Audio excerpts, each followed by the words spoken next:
in the world, we hear stories of ghosts, mythical creatures, and other forms of entities that attack us. These supernatural beings are demonic in nature and lodge themselves in our homes, places of work, and even in objects that we use in order to harm us. Today, we will discuss this extraordinary diabolic attack called infestation. I'm Veronica Baloy Jimenez, and this is Who's Calling?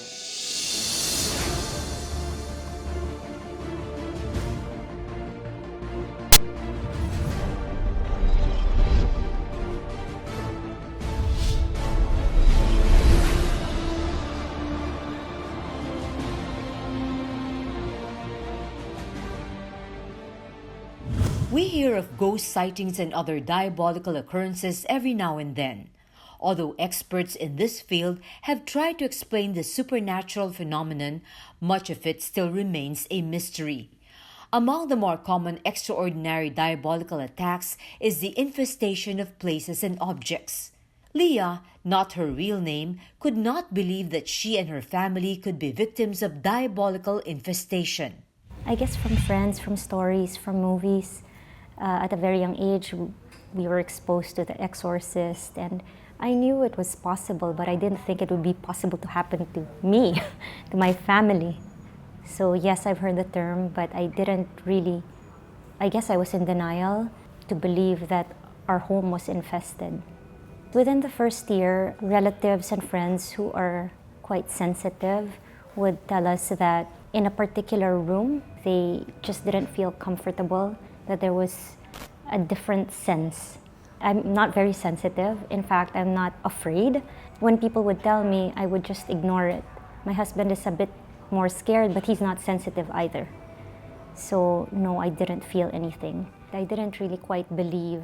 When my husband got sick, I also didn't really think it was an infestation until I saw physical evidences like footprints on our high ceiling windows, the picture of my son turning into like an evil monster. That's when I knew that this was not normal. This was already something demonic. The first incident happened after Leah and her husband came home from a retreat. In February, my husband and I came from a weekend retreat. So that was we came home on a Sunday. Monday morning, the yaya of my 1-year-old comes knocking in our room, and she says, "Mom, may papakita ako sa inyo. I'd like to show you something." And she seemed really concerned. So I went out and I sat on the bench right outside the atrium, and she pointed out to the window. And at first I didn't know what I was looking at. And she said, "Mom, do you see the footsteps?" And I got goosebumps because just before going to the retreat, I sat on the same bench looking at the windows thinking, I need to get professional cleaners to have these windows cleaned. So I didn't see any of those footsteps. The inexplicable footsteps were just the beginning of more disturbing incidents that happened inside Leah's home. There was an incident where we hosted a lunch for the relatives of my husband. And one of her cousins was lining up at the buffet, and she felt somebody just squeezing and trying to get in the line. And she felt a bit annoyed, and so she gave way, but when she looked, there was nobody beside her. So incidents like those started accumulating, and we just had to admit it. There's really something, some supernatural being that's in this home that's disturbing us, and I don't think it's God. Yeah. There was another incident that my yaya was putting my daughter to sleep. She fell asleep beside my daughter, on the mattress, and she just felt somebody lie down beside her, something really heavy and evil, she said. So she grabbed my daughter, she ran out of the room, and she brought our daughter. I was out of the country then, so she brought our daughter down to the helpers' rooms with all the other helpers because that really scared her. So incidents like these, started making me really believe that the other relatives, other people who started saying that they would feel something I guess it's true. Leah started to believe that perhaps there was something wrong in their house, something that was beyond their understanding.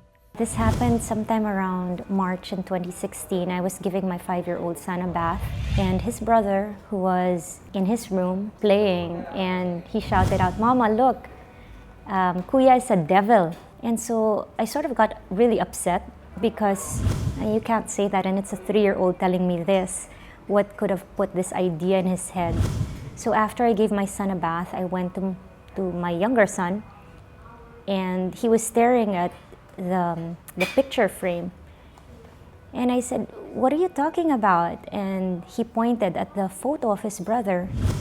And it really freaked me out because, I spring clean. I look at that picture frame at least twice a year when I clean his room and I go through his things and I remember how small he was. And when I saw it, it was just so scary because 6 months back then, it wasn't that picture. And it wasn't just plain red eyes, it had fangs. But the interesting thing is, we had all the pictures developed at the same time, in the same shop. And none of the other pictures were contaminated. So why this particular photo only? Aside from the photos, Leah also noticed the change of personality and behavior of her children and her husband. Number one was the picture, and then he would get into severe meltdowns and would get very, very violent. We couldn't understand how something so small could blow up into something so big, and there was no stopping him. It seemed that even he was like out of control. He couldn't control himself. And then it was just one incident after the other. Every month there was something new. Another incident was when my daughter, who used to sleep so soundly ever since she was 2.5 months old, started screaming out of fright in the middle of the night. Another incident was my husband woke up at 4 in the morning, and because he couldn't go to sleep, he decided to stand up and pray the rosary, walked around the house. And then he came to the room and he woke me up. So he came to the room, he woke me up, and he said, "There's something really strange that's happened." And I said, "What is it?" He said, "I was praying, and all of a sudden, when I looked, all the lights have been turned on." I said, "That's strange. Well, let's check out the CCTV," because we have CCTVs all over the house. And when we checked, it was him. He was actually sleepwalking, yet awake, and had no recollection that he actually turned on all the lights. He was feeling all the chairs. He had no idea that he was walking and turning on the lights, feeling the chairs, yet he knew he was praying the rosary. It was like he was possessed. I don't know, but for that few minutes, he was out of himself.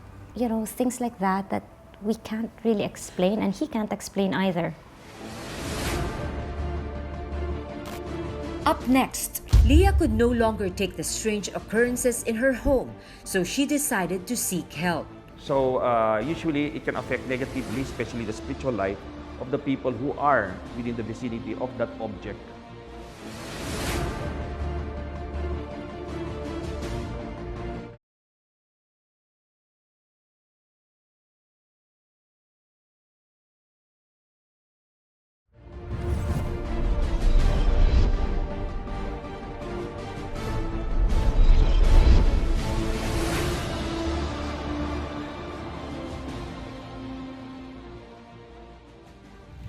Father Jose Syquia is head of the Commission on Extraordinary Phenomena for the Archdiocese of Manila.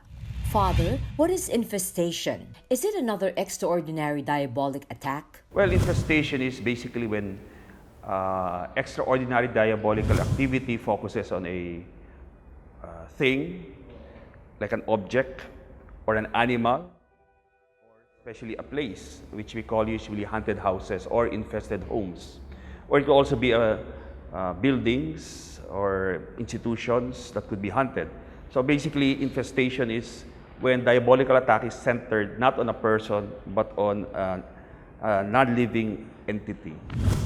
When an object is infested, let's say like a tree or statue, how does that affect the people nearby or the people living in that particular area?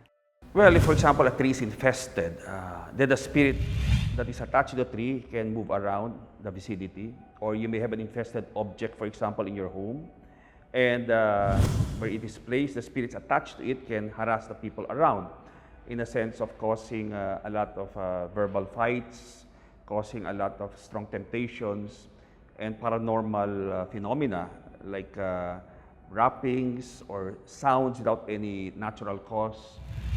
They can cause even sightings of what we call apparitions, which are which take the form of ghosts and that sort of thing. So usually it can affect negatively, especially the spiritual life of the people who are within the vicinity of that object, whether it's a tree that is infested or a particular object like a good luck charm or a talisman or an amulet. Can they cause nightmares? Yes, usually when a person goes to sleep, he tends to become more psychic. A person becomes more sensitive to the spirit world. And therefore, it is normal that if you are in an infested place or near an infested object, you can experience a lot of what you may say sleep paralysis and also diabolical or nightmares or even violent nightmares and or bloody nightmares. Leah could no longer take the strange occurrences in her home, so she decided to seek help. It was actually a neighbor, well, two friends. One is a neighbor who experienced the same thing and has decided to help out. It's become her advocacy to help others like her who have gone through the same experience. And the other one is a good friend of my husband's whose cousin works closely with Father Syquia. They asked us to write a chronicle or a testimony of everything that happened and submitted, and then we were interviewed, and then they asked us to reach out to like the parish so that we could tell them of the events that were happening. And so of course I think we had to undergo kind of assessment to make sure that we were not psychologically incapacitated. And then that's when they came over and did the exorcism. All the members of Leah's family were interviewed in order to find out why they were being attacked. They actually pointed out that one of our helpers is a member of the occult or had the bloodline of the occult. So her father was an albulario. And although she had gone to confession, she was still living in sin because she was not annulled and yet was living with another man. So that could have been a possibility of an opening. So we had to terminate her. After we had our first exorcism, they also prayed over the son and closed some openings. We were also told to pray over our children every night and put holy oil on them in specific places. So when he has these attacks, our first thing to do is to put the oils on him, and sometimes he says it's burning. Father Syquia stressed the need to identify the root cause of the attack in order to fully get rid of an evil infestation. And how can all these things get infested?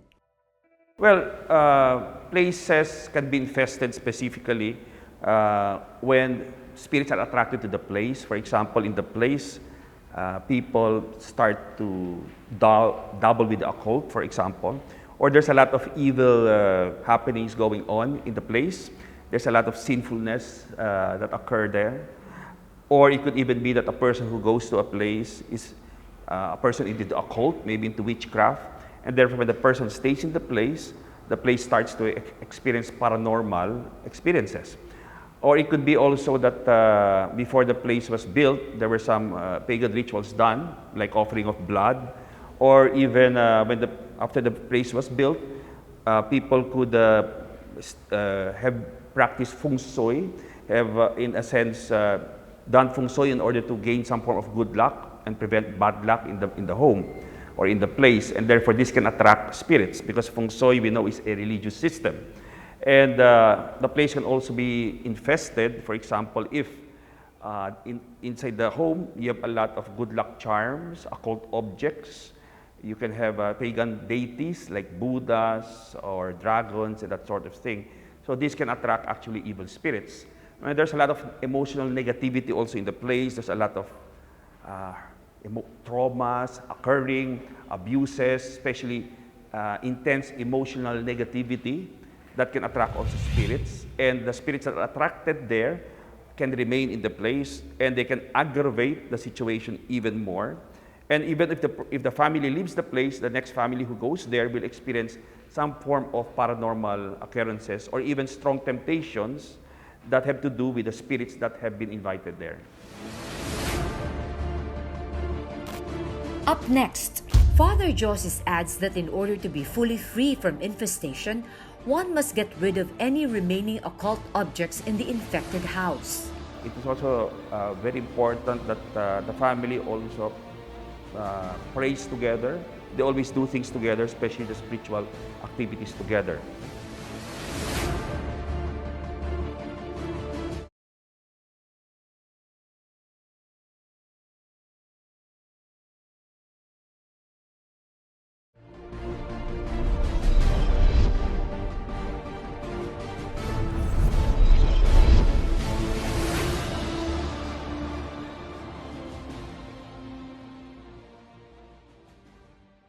Many Filipinos unknowingly allow demonic infestation into their lives through traditional practices or rituals.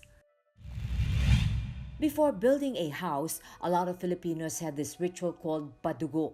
If they do this, is it possible that their house can get infested? Yes, if usually you do a pagan ritual like offer blood to the place, to the spirits of the place before you build a home, then it can easily be infested. It would actually be infested, especially if the family doesn't live a holy life. Okay? The sacred atmosphere will be affected by that consecration of blood to the spirits around the place. So the important thing there is that the family will have to renounce that pagan consecration that they did of that place or that location to the spirits. Call a priest in order for the priest give him the authority to exorcise the spirits whom they have allowed to remain in that place and whom they have worshipped through that blood offering. Even if the house has been blessed but it went through a padugo ritual, is it still possible for it to be infested? Yes, because a blessing, of course, is different from an exorcism or expelling of demons. That's why we know of possessed people when they are not in the possessed state, they can receive even communion. We can even bless them. That's why even baptism, before a child is baptized, before he is baptized, he is exorcised. Because when you're dealing with the evil spirit, a blessing is not enough. You have to actually expel it. Just like what Jesus did when he dealt with demoniacs, he would not pray for healing or pray for a blessing. He would command them. That's why a particular prayer is needed, what we call exorcism, which we could be solemn, minor, or what we may say prayers of liberation or deliverance prayers. And these are the ones that will deal with spirits and expel them. You have to expel. Say, for example, a house has been infested for 10 years already and nothing was done about it. Is it still possible to have the spirits leave the place? Yeah, actually very easy because the difficulty there is that many people, when they deal with even priests sometimes, when they deal with infested homes, what they do is simply a blessing. A blessing is not enough because when you deal with spirits, you have to expel them. You have to exorcise them in the name of Jesus Christ. That's why, for example, a home is haunted. All you have to do is, of course, go there if there's no one living there. And as long as you have the permission of the owners, you have the spiritual authority over the home because you're also the parish priest. You have in the name of Jesus, you can easily command them and expel the spirits from the home. It's actually easier to expel spirits from a place than from a person, because the person has made choices that allow the spirits to come in, while the home is a non-living entity without any kind of will to make a choice. So it's easier to actually exorcise a home than to exorcise a person. Do you advise people who are in very infested homes to just leave the place for the meantime, as it can be very dangerous for them to stay there while it has not yet been exorcised or blessed? No need for them to leave because the home belongs to them. and not to the evil spirits. The important thing is immediately when they seek help from the church, they have to pray prayers already for protection so that they do not get harassed. Because when the demons know that they're about to be expelled, they will try to harass the family. So the important thing is to offer masses or have a devotion to Our Lady for protection so that during the process before the team, the team of the priest and his lay collaborators come to exorcise the place, they are protected from any form of harassment which can happen. Like the demons can cause certain freak accidents or sicknesses or fights within the family members, etc., just to harass the family. So, but they don't have to leave the place. They have just to pray for protection. Father Joses adds that in order to be fully free from infestation, one must get rid of any remaining occult objects in the infected house. Any good luck charm or talismans that protect you against, get rid of that. Anything that has to do with the spirit world, when you're trying to get spiritual benefits outside of God, all of these objects, we call them occult objects, you have to get rid of them. Because as Catholics, the Lord has given us all that we need, like the sacramentals or the home, in order to experience the blessings and protection of God. How do you get rid of them? Do you burn them? Well, usually, to get rid of an infested object, usually what we do as an exorcist, I would first break the consecration down, expel the spirit, and then I would, if it could be burned, we burn them, okay? Or if they cannot be burned, then we try to destroy them and then throw them into running water like a deep river, okay? So that they are they can never be found and they can never be used again. Okay? That's how we deal with infested objects. Can you actually prevent infestation? Yes, by of course making sure that your house has a sacred atmosphere. Okay, making sure that of course we have the proper sacramentals in the home, and we have the family of course has a devotion to Our Lady, to the different saints, to the angels. The family prays the rosary together. Okay? They try to live out the Catholic virtues. They pray together. Okay? And they try to, in a sense, build up a healthy atmosphere, a spiritual atmosphere in the home, and they make sure that they do not allow any objects to come into that home that is occult in nature or pagan in nature. And it is also very important that the family also prays together. They always do things together, especially the spiritual activities together. And of course, there is forgiveness and love. And that will basically, with the use of the sacramentals, of course, the holy water, regularly exorcise salt, that will create a sacred atmosphere. And evil spirits who want to enter will not be able to enter because they will get burned and they will keep away from that place. Okay? And then, of course, it's also good to have after the blessing of the house, have it consecrated to the Sacred Heart of Jesus and the Immaculate Heart of Mama Mary. And don't forget to use the powerful sacramentals of having blessed candles in the home, and also Saint Benedict's medals on the different walls, even the walls outside the house on property, and also to have what we may say crucifixes in all areas of the house. Despite the horrors that Tia's family went through because of the demonic infestation, she's thankful for the experience. It's really a test of faith. I mean, I'd like to believe my husband and I have strong faith in God. Especially my husband. He tries to go to Mass every day. He goes to a circle. We go to Mass every Sunday or even really during the week. It's interesting because instead of being scared, we both feel very, very thankful that it happened to us because it calls for a complete conversion. And had this not happened to us, parang our faith would not even be stronger. I feel like we were chosen, maybe for a bigger reason, maybe to help others as well. And we see it in our children too. Because of this, our children are also constantly praying with us every night, and they've become so accustomed to like the holy oil, and when they're afraid, they know the first thing to do is pray the Hail Mary and ask for the protection of Mama Mary, and also pray to Saint Michael. Infestation can cause fear, obsessive thoughts, quarrels in the family, physical ailments, and downfall of businesses. Although Satan continually attacks us to conquer our souls, God is always there for us, ready to answer all our pleas. Our Bible verse for this week is from Matthew chapter 12, verse 28. But if I cast out demons by the Spirit of God, then the kingdom of God has come upon you. Thank you so much for watching. For your comments and suggestions, you may visit our Facebook page. Join us again next week for another exciting episode of Who's Calling? This has been Veronica Baluit Jimenez saying, everything is possible with God when we call on Him. May God bless us all.